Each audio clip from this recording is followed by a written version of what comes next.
A massive fire suddenly breaks out at the school. Instead of escaping, our MC returns to the place he loves most, the school's art room. There, he mysteriously enters one of his own paintings. 1 week passes after the incident.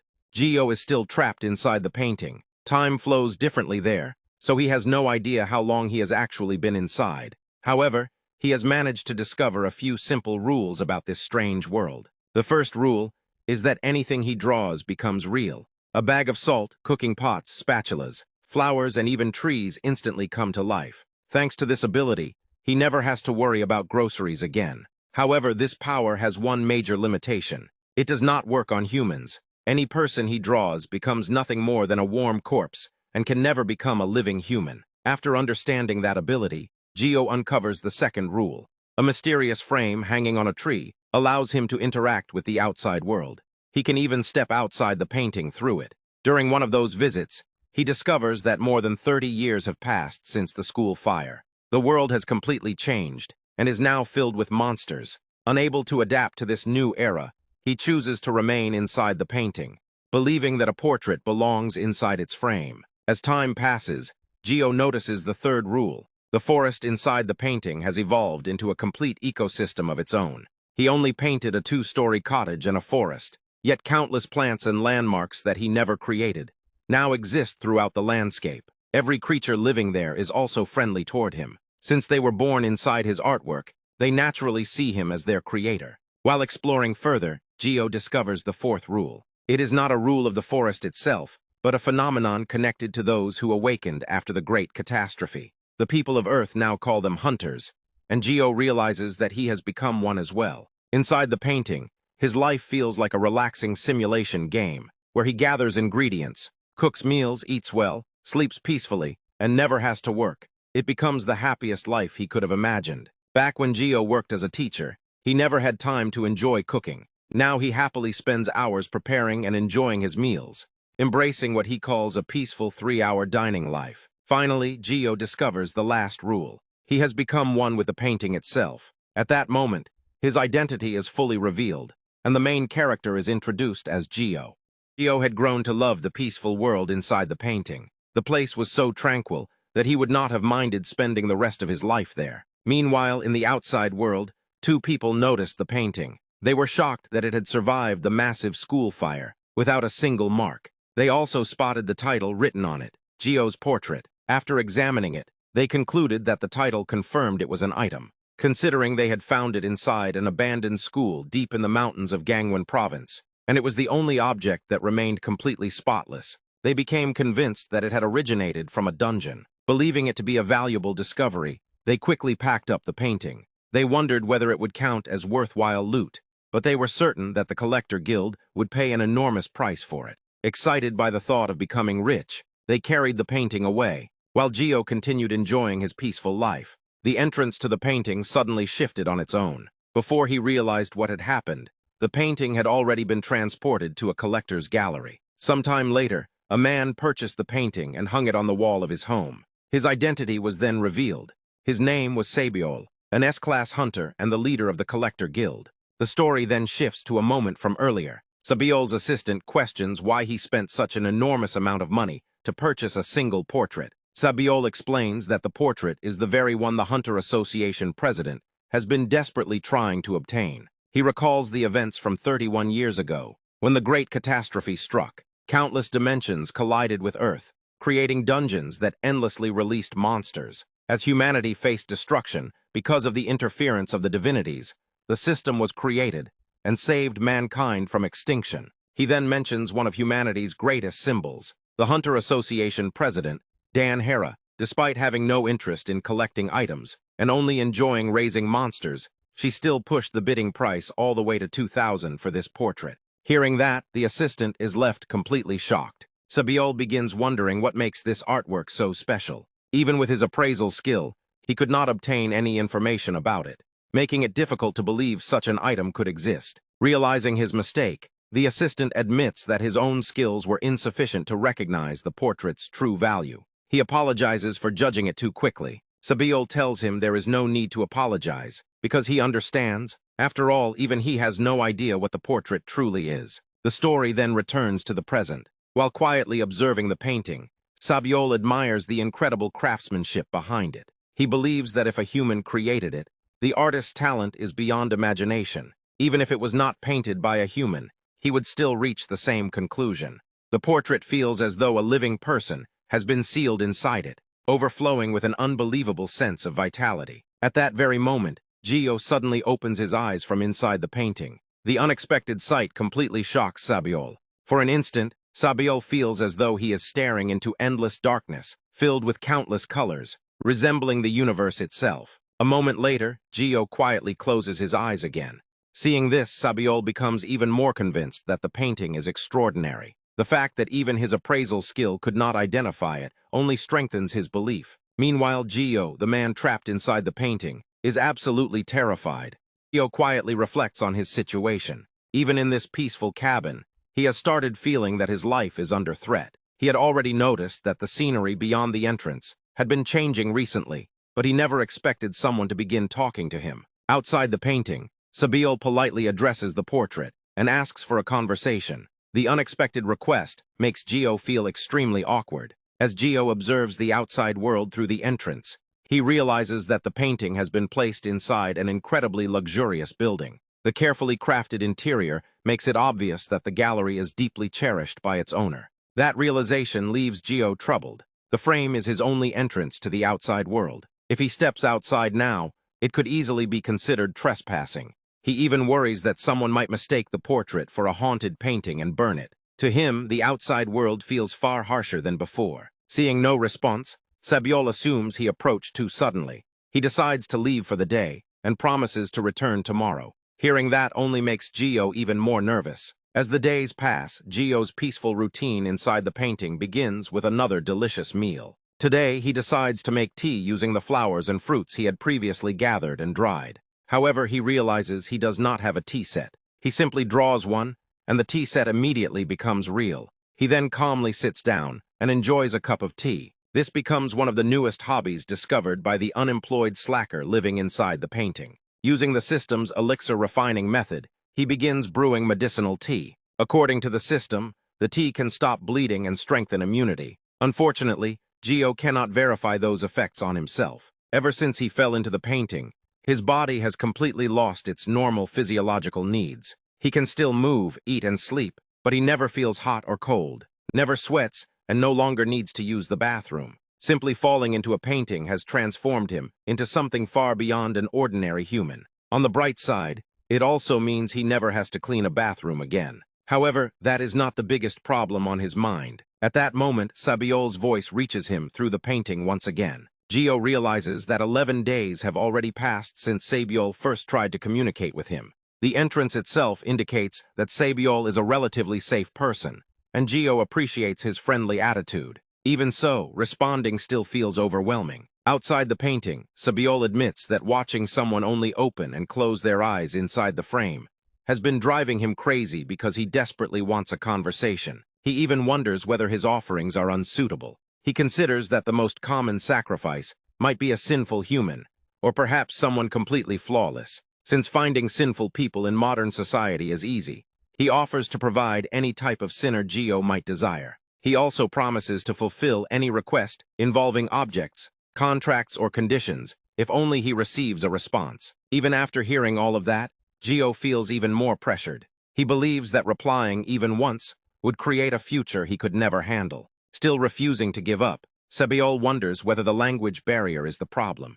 He reveals that he has already tried speaking in 27 different languages without receiving any reaction. Jio also learns that, according to the gallery staff, Sabiol is the chairman of one of South Korea's 3 largest conglomerates. Hearing that leaves Jio wondering why someone so important is spending time here instead of working. Sabiol asks one final time whether Jio truly has no intention of speaking with him. Jio remains completely silent. Accepting the silence, Sabiol decides to leave and promises to visit again before walking away. After he leaves, Jio reflects on Sabiol's behavior. He cannot sense any malice from him, and he does not dislike him because he seems like a genuinely decent person. Even so, the constant attention is mentally exhausting. Jio convinces himself that Sabiol cannot continue this forever. Just like he eventually left today, he will probably grow tired of waiting someday. When that happens, Jio plans to interact with him. His biggest concern is the possibility that Sabayol might eventually decide the portrait cannot be reasoned with and burn it. If the painting is destroyed, Jio has no idea what will happen to the world inside it. He has no intention of being burned alive. More than anything, he wants to reclaim ownership of his one and only entrance. The scene then shifts back to the outside world, where a woman is carefully inspecting various items. As soon as she notices the portrait, she suddenly freezes in surprise. At the same moment, she senses someone's presence behind her. She turns around, only to find a man calmly asking for a conversation. One of South Korea's top 3 guild collectors owned a private gallery. The gallery belonged to Bisabiol and was accessible only to around 300 licensed hunter curators and guests purchasing artwork. A mysterious man arrived at the guild and entered the elevator. An employee informed him about rumors of a ghost. The employee explained that the gallery on basement level 5 had received 17 complaints over the past 2 weeks. Guild leader Bisabayol collected anything he considered art, even if the artwork's true nature happened to be a monster. Most of the ghost incidents inside the gallery had been caused by monsters. The mysterious man was Yu Seong-un, an A-class hunter known as the gardener of the snowfield, and a collector-curator. Yu Seong-un learned that ghost incidents were not uncommon, but this case had resulted in an unusually high number of complaints. The employee explained that the guild had successfully stopped the rumors from spreading outside. Since the incidents had remained small in scale, controlling the flow of information had not been difficult. However, there was no guarantee that the situation could remain contained forever. Hearing this, Yu Seong-un immediately realized that an enormous amount of overtime was waiting for him. Even so, he was already used to handling situations like this. He accepted the assignment and asked what needed to be done. The employee praised his reliability and admitted that he truly wished Yu Seong-un would become the guild's administrative manager. Yu Seong-un expressed his gratitude. The employee recalled that Yu Seong-un had once served as a research team leader at the Hunter Association. Yu Seong-un confirmed that it was true. The employee remembered how everyone at the association had glared at him after he left. Yu Seong-un explained that he simply did not want to stand out. Understanding his decision, the employee decided not to pressure him any further, although he admitted it was a shame. The employee emphasized that allowing rumors about the gallery to spread would damage the guild's reputation. The guild had already reported everything to the guild leader and was preparing countermeasures. Witness statements regarding the ghost incident had also been compiled, and beginning the following week, every staff member would undergo enhanced safety training. Yu Seong-un began reading the investigation report. The first sighting had occurred at 4:32 a.m. The first witness was a 24-year-old staff member named Mr. Kim, who had no chronic illnesses and a perfectly normal attendance record. The ghost was consistently described as approximately 188 centimeters tall, with a well-built physique, pale skin, black hair, and a black cape. The report noted that every witness gave the exact same description. Everyone also insisted that the ghost was incredibly handsome. A composite sketch had even been created based on the testimony of staff member Park, who claimed to have exceptionally high standards.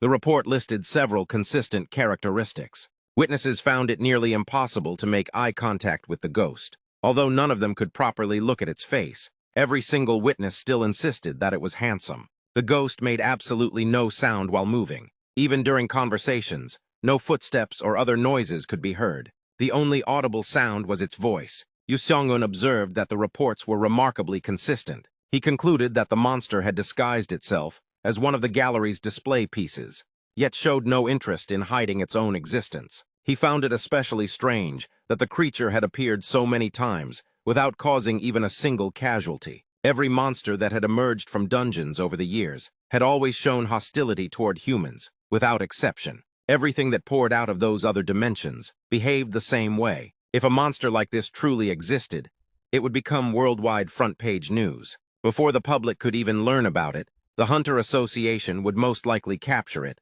and lock it away as a research specimen. Yu Seong-un continued reading and discovered another unusual detail. The report stated that the ghost gave people gifts. The employee explained that whenever someone encountered the ghost for the first time, it calmly approached them and attempted to hold an ordinary conversation, behaving as though it were simply another human being. No one truly believed it was human simply because it pretended to be one. However, it genuinely seemed to believe that it was human. After introducing itself, the ghost politely asked to exchange names with the staff member. It introduced itself as Seo Jio. Yu Seong-un noted that despite the overwhelming pressure preventing witnesses from even meeting its gaze, the ghost calmly continued the conversation. The conversations themselves remained completely ordinary. It never asked deeply personal questions. If someone hesitated to reveal their identity, it never forced the issue. After every successful conversation, the ghost presented the staff member with a gift. The employee showed Yu Seong-un photographs of candies, cakes, cookies, and other sweets. Yu Seong-un was stunned, finding it difficult to believe that a ghost behaved in such a strangely domestic manner. He immediately asked whether the items had been analyzed. The employee explained that guild leader Bisabeol had happened to have several prisoners prepared, allowing the guild to begin testing the gifts immediately. Yu Seong-un casually realized that the guild leader had borrowed prisoners from prison once again. He wondered whether the gifts had been poisoned. Instead, the employee revealed the complete opposite. The gifts functioned as medicine. Some acted as anemia medication. Others served as digestive medicine, painkillers, fever reducers, anti-diarrheal medicine, and many other treatments. Every gift perfectly matched the medical condition of the staff member who had received it. Even the research team still had no explanation for how completely ordinary-looking food possessed such extraordinary medicinal properties. The more Yu Seong-un learned, the more troublesome the monster appeared. It could accurately understand the physical condition of living beings. It could also create objects capable of directly affecting those conditions. On top of that, it had bypassed the guild's security systems and successfully disguised itself as an exhibit inside the gallery. That meant it possessed exceptional concealment abilities as well. Yu Seong-un concluded that the creature was almost certainly a high-ranking monster. The employee agreed but admitted that its goodwill toward humans made the situation extremely complicated. Yu Seong-un remarked that he would almost prefer the monster to go on a rampage. A violent enemy would have been much easier to deal with. Instead, the guild found itself unable to subdue the creature, yet equally unable to win it over. Yu Seong-un reflected on how goodwill shown by dungeon civilizations was often the most terrifying thing imaginable. 11 years earlier, several nations had sent diplomatic delegations to establish peaceful contact with a civilization discovered inside a dungeon. Every single delegate had eventually returned as a healthy but horribly malformed being. To that civilization, the normal human body was considered inefficient. Believing they were helping, they had improved the delegates' bodies. That incident ultimately proved one undeniable truth. A monster would always remain a monster. From that day onward, every being originating from dungeons had officially been classified as an enemy. Yu Seong-un realized that dealing with this ghost would become an extremely difficult raid. Despite that, he accepted the mission. Handling incidents like this was his specialty. The employee sincerely thanked him. Yu Seong-un modestly replied that responding to incidents like these was simply his duty. Just before he left, the employee remembered one final detail. The employee revealed that the ghost incidents had begun immediately after guild leader Bisabeol placed Ho's portrait on display in basement level 5. As Yu Seong-un made his way toward the basement, he recalled several conversations with Bisabeol. The guild leader had repeatedly assigned him responsibility for new exhibits. Again and again, Bisabeol had called his name while announcing another new management assignment. Those memories made Yu Seong-un realize that this situation was far beyond a small amount of extra work. He nervously pulled a lollipop from his pocket and started eating it. He accepted that overtime was now absolutely guaranteed. Moments later, the elevator arrived at basement level 5. Curator Yu Seong-un officially began the search for Jio's portrait. Seong-un arrived at the place where the ghost was known to appear. The time was 4:29. Right in front of him, the ghost appeared, and its biodata matched the information he had already obtained. He concluded that the being was either an entity that was conscious of people's eyes, or that it could only act under certain conditions or rules. Since it was a humanoid, he considered the second possibility more likely. Its appearance cycle was irregular, so getting the chance to observe it immediately was incredibly fortunate. For now, he decided to simply observe it and verify the available data. At that moment, a system window notified him that the environmental sound adjustment skill had activated. He remembered that everyone had described the creature as so silent that it was called a ghost. However, he realized it did make a sound, although it was extremely faint. It sounded like blades of grass brushing against each other. The sound felt completely out of place for something with a 188-centimeter build. As he continued watching, he noticed the humanoid quietly admiring the artworks. The items displayed on that floor were extremely dangerous, and even the slightest careless touch could cause a massive incident. Yet the creature never touched anything. It simply observed the displays. Whether it was interested in art, passing time, or searching for an item it could use, remained impossible to tell. Its careful behavior only made it seem even more intelligent. Eventually, their eyes met. The moment their gazes locked, Seongun felt an overwhelming sense of terror. He sensed that there was something hidden within those eyes. The creature slowly began moving closer, but then he realized it had actually hidden itself behind the portrait standing in front of him. The entire situation drove him insane, and he regretted provoking it for no reason. Thus, Jio's portrait exploration day 1 came to an end. The story then shifted to Jio's world. Jio reflected on what had happened. He wondered why the man had hidden there. He believed the man must have been afraid of him. Before this, every staff member had run away after seeing him, but this time it strangely felt like he had been the one running away instead. He became determined to continue acting like a harmless portrait. He believed it would be troublesome if these misunderstandings continued to escalate. Even so, he had a strong feeling that the man would return someday. Soon afterward, several rabbits approached Jio. However, the moment he tried to pet them, they avoided him. Seeing them leave made him quietly wish that he could have a pet of his own. The next day marked the beginning of Jio's portrait exploration day 2. Standing before Jio's portrait once again, Seongun reflected on the previous encounter. Since the creature had seemed to run away the day before, he had assumed it would hide itself completely. Seeing the portrait still there filled him with relief. Now he believed the real investigation could finally begin. He concluded that the being from yesterday proved this portrait was no ordinary monster. From this point onward, his goal was to discover the portrait's rules and determine exactly what it was and whether humans could coexist with it. Even while simply standing there and looking directly into its eyes, he felt the strength draining from his entire body. After the great catastrophe, countless monsters had entered Earth. Many of them possessed unique stories that humans had to raid and uncover. There was never any guarantee that a raid attempt would succeed on the first try. Because of that, humans had no choice but to study these beings carefully if they hoped to achieve coexistence. From within the portrait, Jio initiated contact and expressed his desire to communicate. Seongun accepted the opportunity without hesitation because he understood that having a conversation with such beings had become one of humanity's ways of surviving in the present world. As the conversation began, Jio quietly evaluated Seongun's personality. He came to the conclusion that Seongun was a genuinely good person. That realization deeply moved Jio. Jio found it surprising that the man was calmly talking to a portrait without showing any fear. Seongun began by apologizing for what had happened the previous day. Jio realized that Seongun even cared about his feelings. In a world where people fought monsters the size of houses, a talking, moving portrait was apparently considered perfectly ordinary. Jio accepted the apology and assured him that there was no need to apologize. Seongun thanked him. Jio then asked for his name. Before answering, Seongun carefully considered the request. He wondered if the conversation had begun through the same process used with the 17 people before him. He knew that a person's true name carried dangerous power. Names played a vital role in contracts that bound souls together. He briefly suspected that the portrait might use his name to form some strange contract. However, based on the rules the portrait had shown so far, he concluded that revealing his real name would not suddenly place him in danger. He introduced himself as Yu Seongun.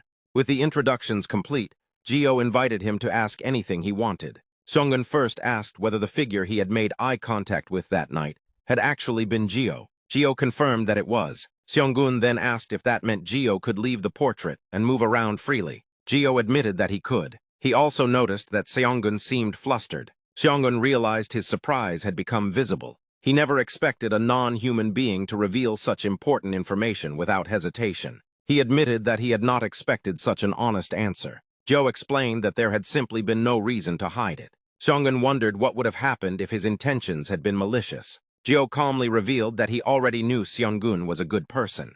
The answer shocked Seongun. He immediately wondered if Jio could distinguish good people from evil ones. He also began considering what might happen if someone standing before the portrait were judged to be evil. He suspected that such a person might face something far worse than being ignored. Jio invited him to continue asking questions. Seongun then brought up the mysterious ghost, wandering through the gallery and leaving behind valuable gifts. He asked whether that ghost was actually Jio. Jio remained silent for a moment. The delayed response made Seongun uneasy. After a pause, Jio focused on the word ghost. Seongun worried that he might have offended him by calling him that. so he immediately apologized. Jio finally understood why everyone had always run away from him.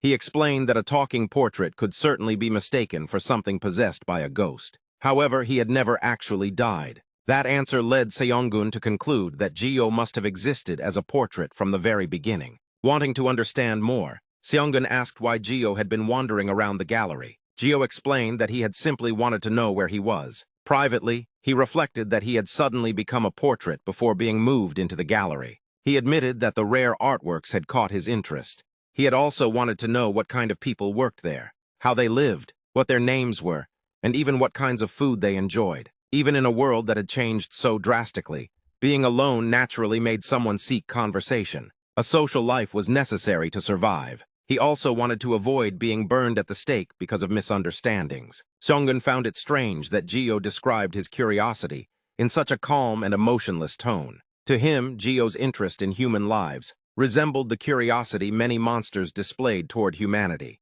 Jio added that this was especially true when speaking with someone as polite as Seong-gun. Seong-gun noticed that Jio seemed to have a preference for polite people. Jio admitted that, compared to the gallery's bright red leader, the staff members were much better conversation partners. Seong-gun immediately realized Jio was referring to guild leader Bisabeol. Jio explained that the guild leader talked far too much, making conversations difficult to keep up with. Everything suddenly made sense to Seong-gun. He realized the guild leader had already offended Jio. That explained why Bisabeol had assigned him the investigation, while providing almost no information.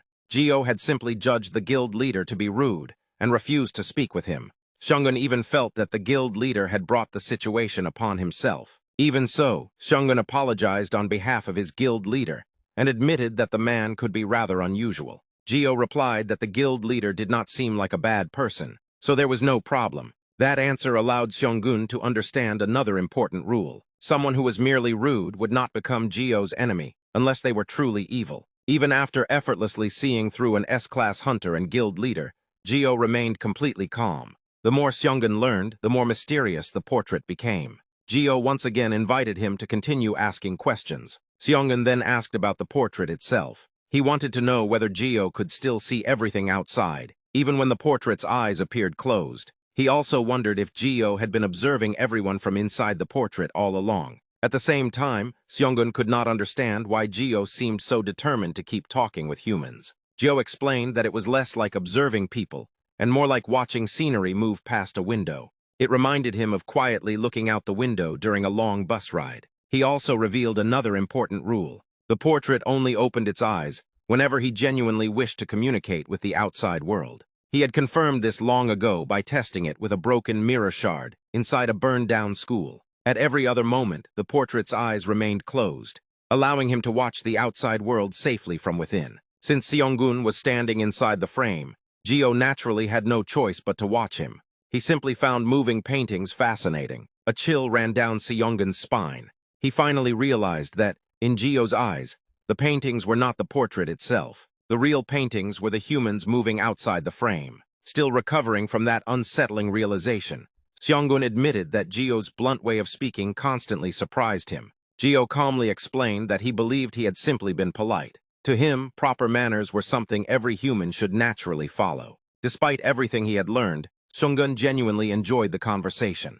With that, Jio's portrait investigation day, too, officially came to an end. After leaving the gallery, Seong-gun immediately reported back to guild leader Bisabeol. He firmly declared that the being inside the portrait was dangerous. Bisabeol simply smiled before asking exactly which being Seong-gun was referring to. Seong-gun immediately clarified that he was talking about the portrait. He explained that Jio was completely different from every monster humanity had encountered before. Those monsters overwhelmed people with their twisted goodwill until they suffocated beneath it. The most alarming part was that Jio genuinely recognized himself as human. Even so, Seong-gun could not tell whether Jio truly believed he was human or simply wanted to believe it. If something ever went wrong, the consequences could be unimaginable. He continued explaining that Jio possessed his own concept of good and evil. He judged others according to his own standards. Seong-gun could not imagine how Jio would react if he ever encountered someone truly evil. Because of that, he suggested sending the portrait to the Hunter Association as research material. Bisabeol calmly admitted that he had expected Seong-gun to reach that conclusion. However, the more he heard about Jio, the more convinced he became that Seong-gun was simply doing something kind. Instead of approving the proposal, he instructed Seong-gun to continue talking with Jio. He wanted Seong-gun to become close to him and eventually introduce them, since he did not want to go through the trouble of being ignored again. He also asked Seong-gun to discover what Jio liked. Although he admitted it was an extremely personal request, Seong-gun accepted the task. Since it was his job, he intended to fulfill it without complaint. Seo could only wonder why all of his employees remained so unfazed. Seong-gun replied that perhaps it was because the guild leader only recruited people like that. As he reflected on the conversation, Seong-gun realized Seo's obsession with collecting extended far beyond rare objects. Every employee in the Collector Guild had been personally chosen, trained and transferred by the guild leader himself. Regardless of a hunter's rank, Seo never recruited anyone carelessly. If merely standing in Jio's presence was enough to overwhelm hunters with such strong wills and cloud their judgment, then the only conclusion Seong-gun could reach was that the grade of Jio's soul was extraordinary. He promised to continue submitting regular reports. Seo dismissed him. As Seong-gun left, he could not help wondering whether the guild leader was actually planning to destroy the world. Soon afterward, Jio's portrait exploration day 3 began. Seong-gun started by asking whether Jio ever felt lonely. Jio replied that he did not. Seong-gun apologized for asking such a personal question. Since only gallery employees ever visited the exhibition, he had assumed Jio occasionally left the portrait to ease his loneliness. He admitted it had only been a guess. Jio explained that he actually preferred places without people. Living there suited him perfectly. Seong-gun then wondered whether Jio simply disliked talking. Jio denied that completely. Instead, he explained that he had already spent far too much of his life speaking. He had always imagined a future where he would not have to keep talking endlessly. He wanted a life where he did not have to speak too much, carry too many burdens, or constantly worry about everything. To him, living inside the portrait perfectly matched that dream. Seong-gun then asked whether Jio had once been human. Jio immediately corrected him by insisting that he was still human. Trying to rephrase the question more carefully, Seong-gun asked whether Jio had once lived as an ordinary human before becoming trapped inside a painting. Jio confirmed that he had.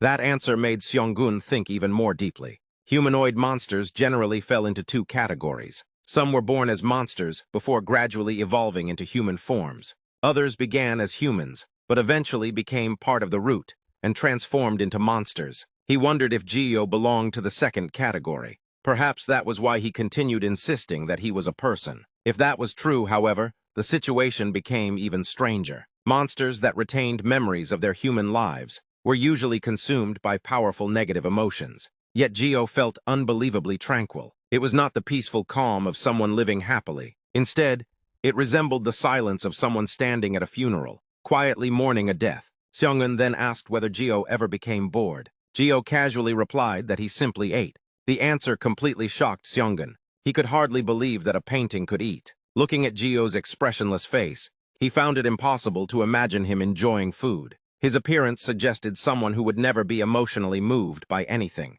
For a brief moment, Seong-gun even feared the ingredients might somehow involve humans. Wanting to be certain, he asked what Jio actually ate. Jio explained that he simply cooked the food he liked, prepared everything himself, and then enjoyed eating it because he was an ordinary human. Privately, Jio found the question rather strange. Meanwhile, Seong-gun felt that the explanation only made Jio sound even less human. Jo soon realized what Seong-gun was truly curious about. He understood that Seong-gun wanted to learn the rules governing the portrait and what was possible inside it. Interestingly, Jio admitted that he had been wondering about the exact same thing. He had also been trying to discover the portrait's limits and capabilities. With that in mind, he decided to ask Yu Seong-gun to help him test something he had been curious about. Jio explained that there were certain pleasures he could only experience because he lived inside the portrait. Curious, Seong-gun asked how that worked. Jio replied that it required a little help and that Seong-gun himself could bring him joy. Wanting to know what he meant, Seong-gun asked what kind of joy Jio was talking about.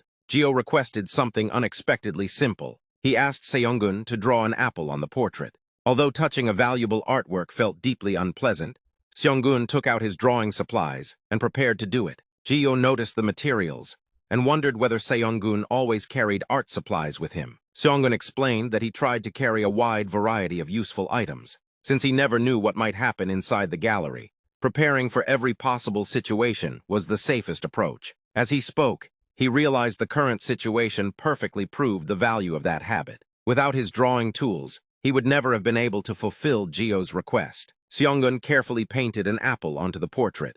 To his complete astonishment, Jio immediately began eating the drawn apple right before his eyes.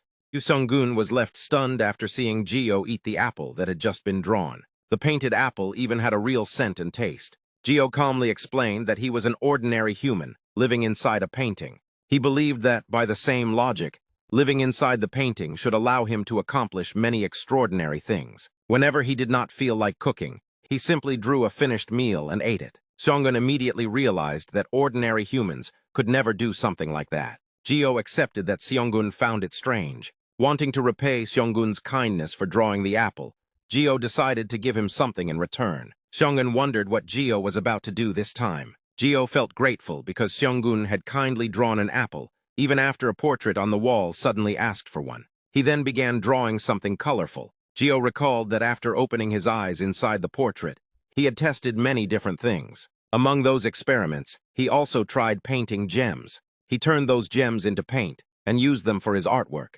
The paints and the completed pictures felt as though they were alive. Inside the portrait, where he could even create warm corpses, almost nothing seemed impossible. Because of that, he became curious about what would happen if his creations connected to the reality outside the frame. He then drew a colorful gemstone. As expected, he discovered that his abilities were not completely without restrictions. Still, he considered it a suitable token of gratitude.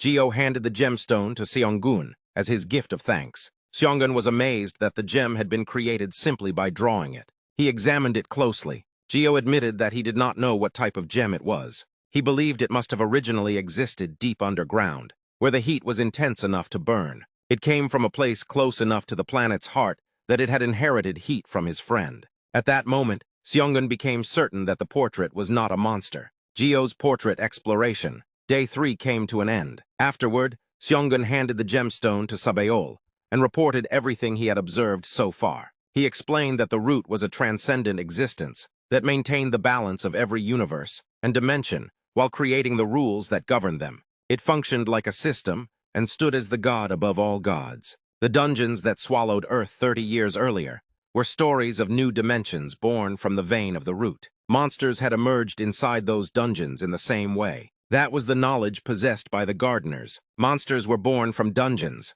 The root's children were born directly from the root. Although their origins and natures were completely different, Jio resembled neither of them. Even more astonishingly, Jio had also created living beings other than himself. As time passed, Jio's portrait exploration reached day 6. When Seong-gun visited again, he found the portrait filled with numerous animals. Jio considered them his new family.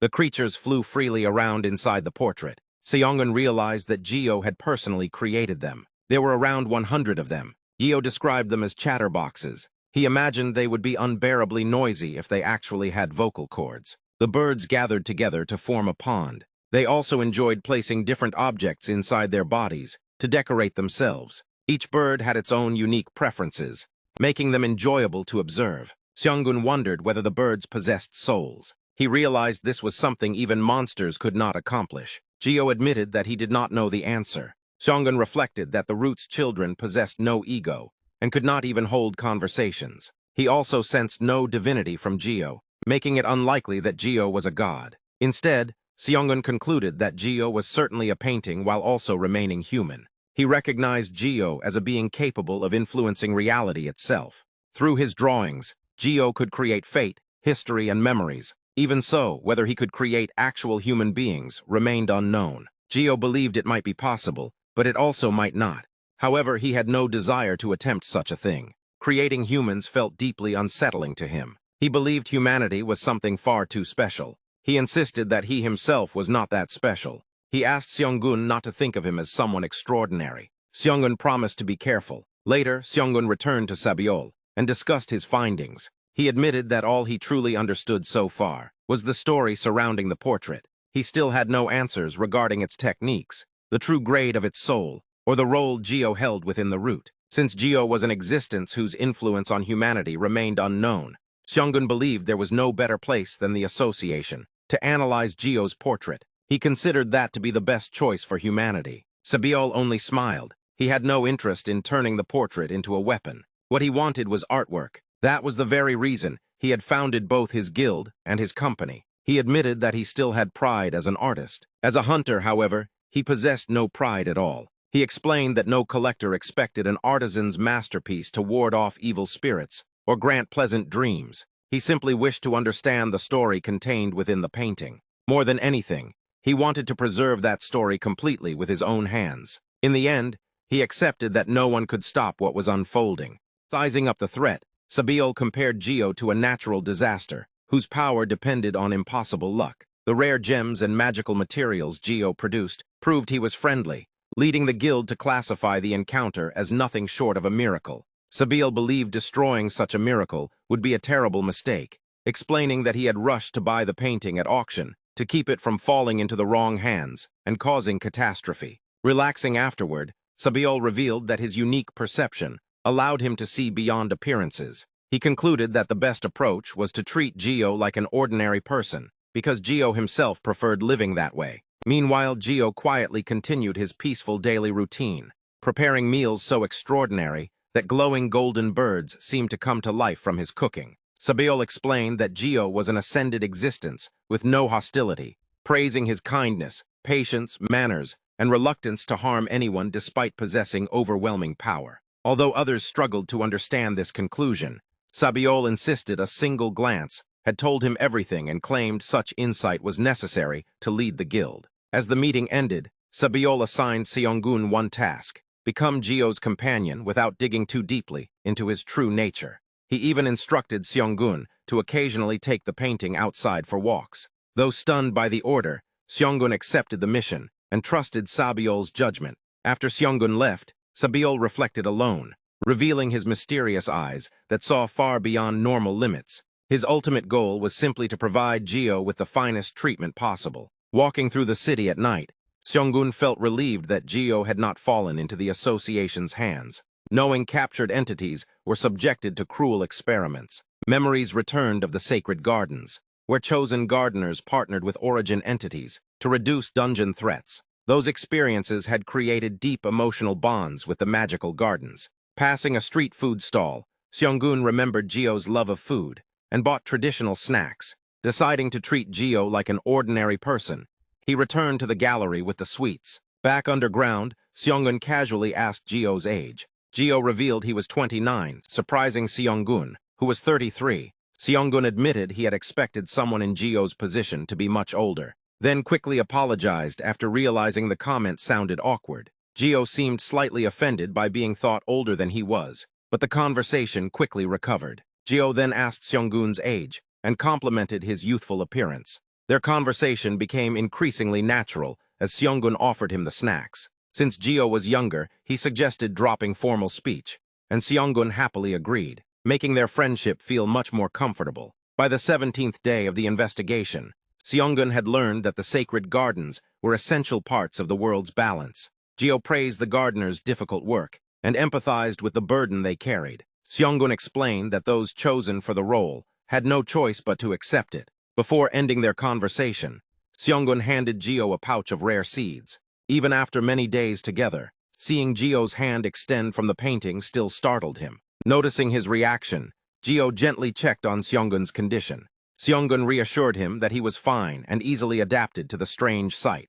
As Seonggun spoke fondly about the beauty of vast magical gardens, Jio quietly listened and understood the weight of his responsibilities. Seonggun felt that Jio truly understood his struggles. Elsewhere, Seo hinted that his plans reached far beyond what anyone realized. Back in the gallery, Seonggun politely invited Jio to leave the painting for a short sightseeing trip outside. Jio was surprised by the unexpected invitation, but calmly confirmed that it was simply a casual outing.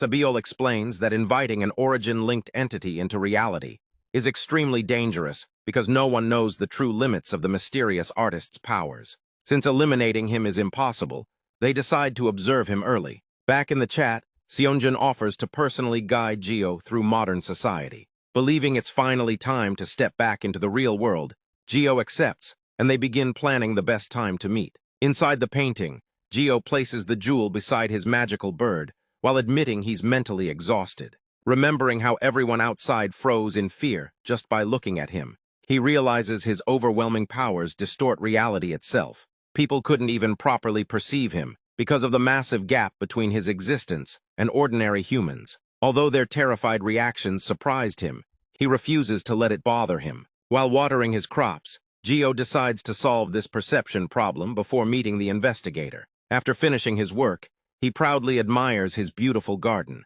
satisfied that all his effort paid off. Cleaning himself up, he playfully praises his golden bird for being adorable. Unlike the ordinary birds, this one clearly understands him, so he decides it deserves a proper name. His first idea, Golden Boy, immediately makes both him and the bird cringe. Embarrassed, he laughs at himself before choosing the name Hihoni instead. The happy bird rubs against his face, making Jio smile as he thanks it for accepting such a simple name. Returning to the cabin, Jio finishes the last painting before finally getting some well-deserved rest. As he paints a violent ocean, the system suddenly activates and begins searching for a matching dimension. Strange visions of ruined worlds, shadowy figures, and a terrifying demon flash before his eyes. Moments later, the system successfully links the painting to its correct dimension. Completely drained, Jio collapses onto his bed and falls asleep. The next morning, Jio wakes up refreshed, only to find a giant notification window waiting for him. Curious, he checks the system and discovers his ocean painting has been officially named Breathing Sea. The system has also automatically named all of his other completed artworks. As he reads further, Jio learns that every painting can connect to another dimension through a compatible player. Unsure whether it's actually safe, he hesitates while Hihoni lands on his shoulder, calming him down. Soon his curiosity wins, and he begins exploring the feature. The help menu explains that a compatible player serves as a guide through unexplored dimensions. The system automatically selects someone whose core traits perfectly match Jio's, allowing him to temporarily inhabit that person's body with permission. Looking through the suggested candidates, Giovanni and Argo, Jio first jokes that the system simply matched similar names, before realizing it probably performed a much deeper compatibility search. Excited by the endless possibilities, he feels he'll never be bored again. His attention then shifts to the dark city painting he created. To his surprise, the system warns that the world doesn't actually exist, meaning Jio accidentally created an entirely new dimension from scratch. Accepting the challenge, Jio jokes that his peaceful life keeps turning into chaos. Just then, another reminder appears about fixing his perception problem. Smiling confidently, he decides this is the perfect opportunity to test everything. Jio selects Giovanni as his compatible player and begins the dimensional transfer, telling Hihoni to trust him. During the journey, he complains about the rough teleportation before noticing his bird has disappeared. After arriving, Jio finds himself inside a silent white world resembling an abandoned hospital. Suddenly, a handsome, long-haired blonde man approaches with an elegant, noble presence. Jio is left speechless when he realizes the stranger looks exactly like him. Smiling warmly, the mysterious man introduces himself as Giovanni of the prestigious Batland clan. Jio respectfully introduces himself and realizes he has finally met his compatible player. Seeing how similar they look, he jokes that they could almost be the same person. Giovanni smiles, believing their connection goes far beyond appearances. Jio admits he has never been good at smiling, and his serious face has always made people misunderstand him. Giovanni finds that relatable, and believes Jio will eventually learn to smile naturally. Curious about the synchronization, Jio asks if the process is truly safe. Giovanni explains that there is nothing to lose because he has already passed away. His homeland was swallowed by the ocean, leaving nothing behind except its memories. Although overwhelmed by the tragic story, Jio continues listening. Giovanni reveals that only the mermaids survived, while their world became an isolated realm with strict rules. Jio connects this to the mysterious dimensions Song once described. Giovanni explains that, despite coming from different worlds, their souls share an extraordinary compatibility. Through synchronization, they will continue creating memories together, allowing his existence to live on through the origin. Since nobody truly understands the origin, Giovanni simply accepts it as fate. Before parting, he entrusts Jio with protecting the forgotten sun god of his ruined world. At first, Jio doubts he can handle such a responsibility. However, after learning that forgotten gods eventually disappear, he agrees to occasionally keep the lonely deity company. In return, he will gain access to the god's divine power. Giovanni then reveals one final wish involving his beloved student, asking Jio to grant the child a peaceful end after the destruction of their underwater kingdom. Back in the sanctuary, Honey quietly waits beside the glowing jewel, while Gio's real body remains frozen in the gallery. The system records Giovanni's requests, as the room suddenly turns freezing cold. As synchronization begins, unbearable pain overwhelms Gio. Foreign memories flood his mind.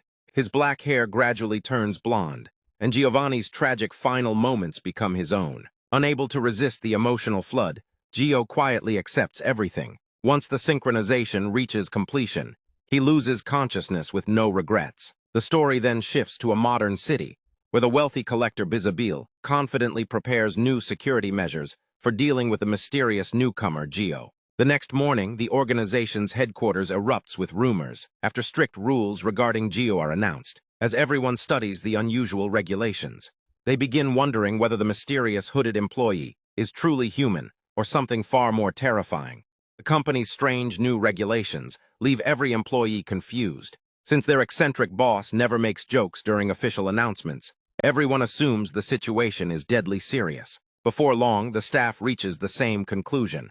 The mysterious hooded man is no ordinary human, so showing him complete respect is the only safe choice. Although many employees grumble about the absurd rules, no one dares question them. The security team eventually realizes the new employee is the same terrifying being connected to the painting sealed in the 5th basement. Meanwhile, Seongun praises his team for preventing any problems so far. He believes strict manners will keep everyone safe and stop unnecessary incidents inside the headquarters. Sabiol agrees but warns that revealing Gio's true identity could cause nationwide panic. To avoid that, they decide to introduce him to the public as an S-class hunter, believing that hiding his true nature will reduce the overall danger. Satisfied with the plan, Seongun arranges a luxury hotel for Gio and assigns Sabiol to personally guide him. Although the responsibility makes him nervous, Sabiol accepts the mission. When he reaches the 5th basement, he is surprised to find Gio already waiting outside the painting. Even more shocking, Gio's overwhelming aura and emotionless presence have completely disappeared. Gio explains that he deliberately suppressed his powers so ordinary people would no longer fear him. The dramatic change leaves Seongun completely astonished. Over the past 2 days, Gio had remained inside the painting while slowly adapting to Giovanni's powers. As the synchronization reaches 4%, Giovanni's memories, emotions, and gentle personality gradually become part of Gio. At the same time, Gio regains many ordinary human traits.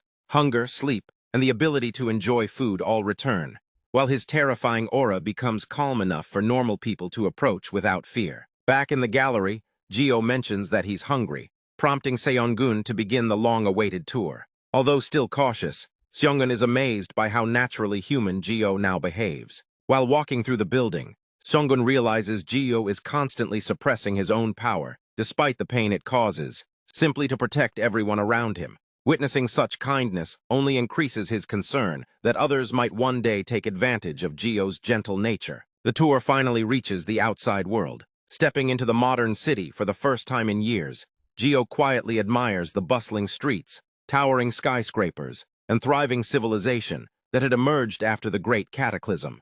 Watching Gio's excitement, Seongun relaxed, amused that people casually carried giant weapons through the streets.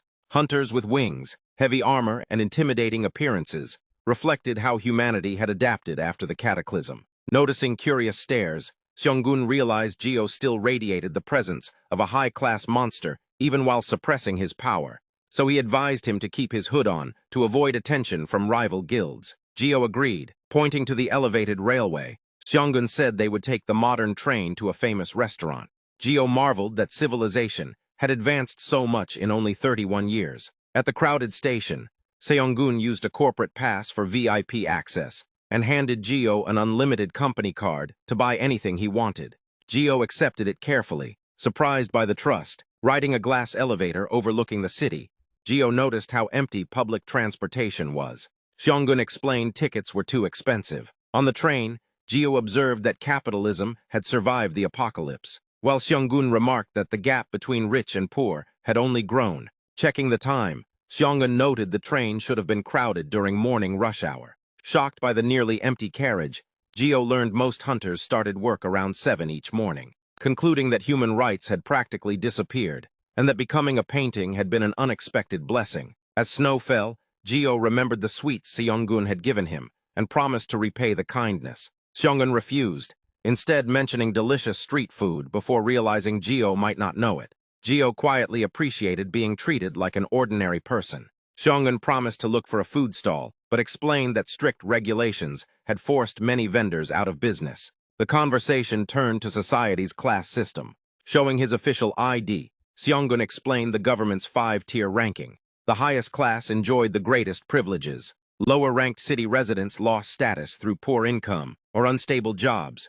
Rural citizens were third class. Unregistered border residents fourth, and criminals fifth after losing almost all legal protection. When Jio asked why, Seonggun said constant dungeon threats forced society to prioritize security over equality. Walking through a beautiful district, Seonggun explained that powerful monsters had reshaped the world. Massive defensive walls protected cities, while monster materials enabled advanced technology. Demonstrating magic, he described how elite hunters defended cities, while abandoned provinces struggled with danger and shortages. They arrived at an elegant restaurant, which Seonggun proudly chose, because none of its dishes used monster ingredients. Over lunch, he reflected on how ordinary life had changed after the Great Cataclysm. Jio was amazed the world had transformed so completely in only 31 years, though the excellent meal reminded him that simple joys still remained. Afterward, they strolled beside a warm, artificial canal, despite the winter weather. Seonggun explained that terraforming magic had turned the district into a giant greenhouse. Jio admired an unfamiliar bird and fed it seeds. Seonggun revealed it was a utility monster, raised for valuable crafting materials. As more birds gathered, Jio was delighted to see humans and monsters coexisting peacefully. Seonggun suggested relaxing by dipping their feet into the warm canal. Sitting beside the crystal-clear water, Jio noticed it smelled like the ocean, despite being in the middle of the city. The moment he realized it, an overwhelming surge of magical energy burst from him. The canal exploded into violent waves as mana fluctuated wildly. Jio's hood slipped away, revealing his long, glowing hair. Horrified, Seonggun called out in panic, struggling to understand the terrifying transformation before him. Holding an unbreakable Zin-like aura despite his welcoming appearance, Jio calmly nodded when Seonggun questioned him. Introducing himself, he insisted his username had never changed. Though beneath his composure, he struggled to hide his fear. Later, at a 5-star hotel, Seonggun gave Jio the key to a luxury suite, confirmed their dinner plans, and wished him a good rest. As soon as he returned to his own room, he collapsed to the floor, drenched in cold sweat. The terrifying image from the canal convinced Seonggun that Jio was not human. He realized the being had introduced itself differently.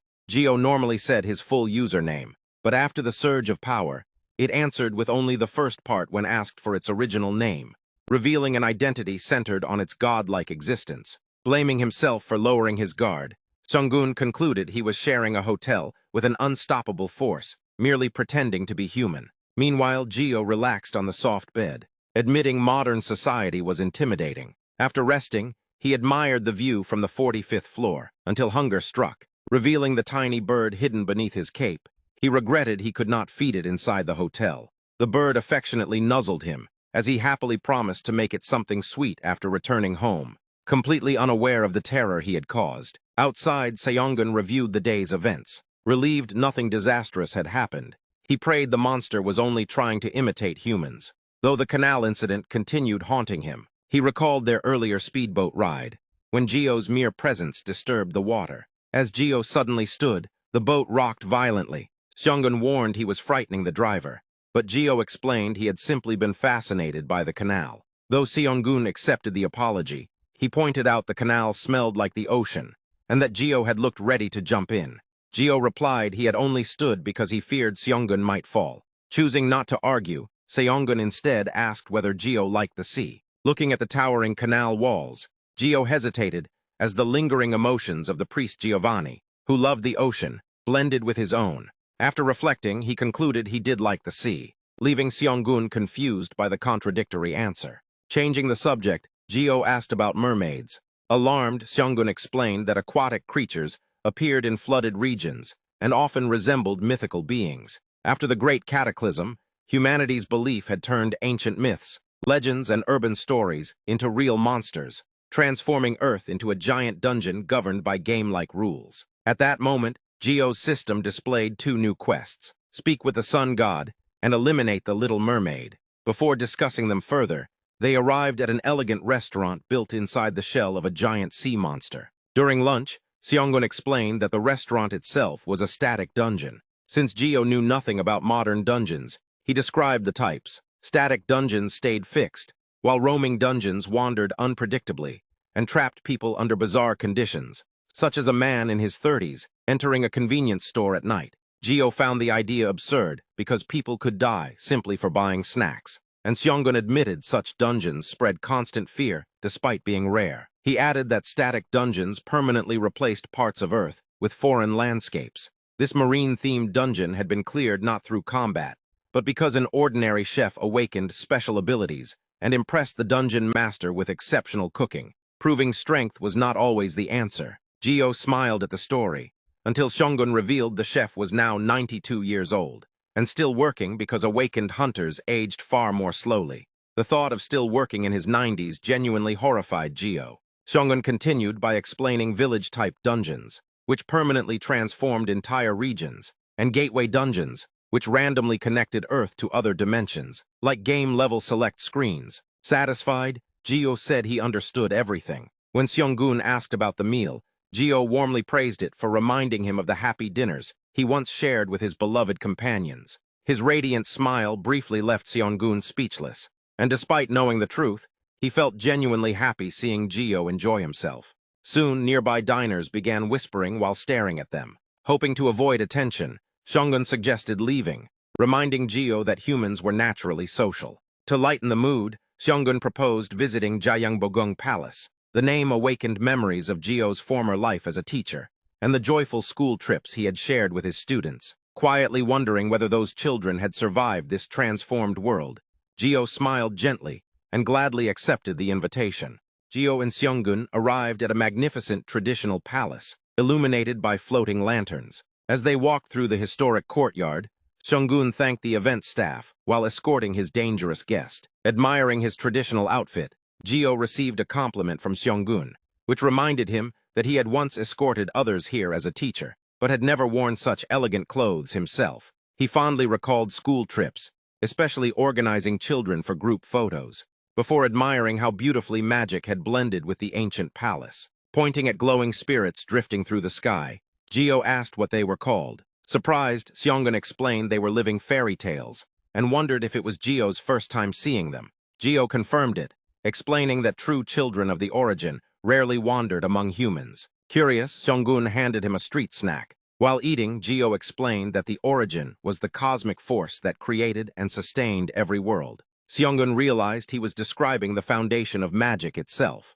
Jio added that the spirits were born from that source, merely imitated human ideas, and could perfectly disguise themselves. When Seonggun asked if ordinary people could see them, Jio replied that such individuals were extremely rare. Recalling history, Seonggun explained that almost no one could see them, until Earth's transformation after the dungeon disasters awakened that ability in humans. Assuming Jio was simply an exceptionally gifted awakened individual, he praised how naturally he blended into society. Jio casually replied that he had obtained his magic from an old painting, nearly making Seonggun choke. Their conversation was interrupted by a violent argument in the courtyard. As security restrained the troublemakers, Seonggun expected them to be removed, but a system window suddenly assigned Jio a mandatory mission to evaluate one of the men.